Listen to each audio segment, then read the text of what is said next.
नमस्कार, मैं हूं आपके साथ नम्रता शर्मा। कांग्रेस को एक के बाद एक कई झटके लग रहे हैं। एक तो आपसी कलह कई राज्यों में सामने आ रही है। उसके अलावा चुनावों में जो पिछले कुछ सालों से हम देख रहे हैं कि कांग्रेस को मुंह की खानी पड़ रही है।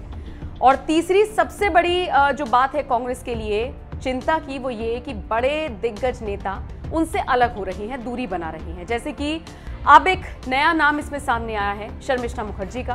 पूर्व राष्ट्रपति प्रणब मुखर्जी की बेटी हैं शर्मिष्ठा मुखर्जी, और उन्होंने राजनीति से संन्यास लेने का फैसला कर लिया है।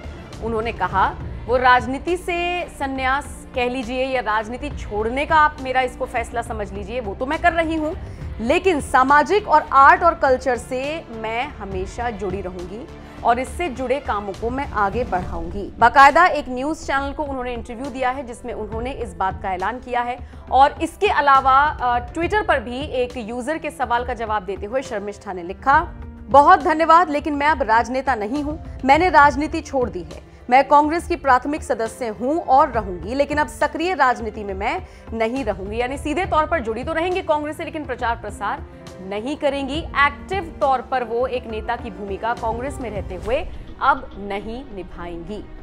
आगे उन्होंने लिखा, एक व्यक्ति अन्य कई तरीकों से राष्ट्र की सेवा कर सकता है। फिर उन्होंने आगे कहा है, राजनीति सीखना एक बेहतरीन अनुभव था और मुझे काम करने का मौका देने के लिए मैं अपनी पार्टी को धन्यवाद देना चाहती हूँ। मैंने भी अपना सर्वश्रेष्ठ दिया, लेकिन मुझे एहसास हुआ कि मैं ये नहीं हूँ। एक लोकतांत्रिक, बहुलवादी, समावेशी भारत की दृष्टि सिर्फ राजनीति नहीं है। हम में से प्रत्येक अपने स्वयं के तरीकों से योगदान कर सकते हैं। फिर उनसे पूछा गया कि ठीक है, आप अलग हो रही हैं राजनीति से, आप थोड़ा सा कांग्रेस से भी दूरी बना रही हैं, तो क्या आप आने वाले वक्त में किसी और पार्टी को ज्वाइन कर सकती हैं? जिस पर शर्मिष्ठा मुखर्जी ने साफ कह दिया कि नहीं, इस तरह की अटकलें आप ना लगाएं। अगर मैं किसी एक पार्टी को छोड़ रही हूं तो फिर मैं दूसरी पार्टी क्यों ज्वाइन करूंगी, जब मैं कह रही हूं कि मैं राजनीति ही छोड़ रही हूं। तो ये सारी चीजें हैं जो शर्मिष्ठा मुखर्जी से जुड़ी हुई सामने आई है। आप बताइए, कांग्रेस के लिए आप इसे किस तरह से देखते हैं? क्या एक बड़ा झटका है या फिर शर्मिष्ठा मुखर्जी के जाने से कांग्रेस को कोई फर्क नहीं पड़ेगा? अपनी राय कमेंट करके हमें जरूर दें।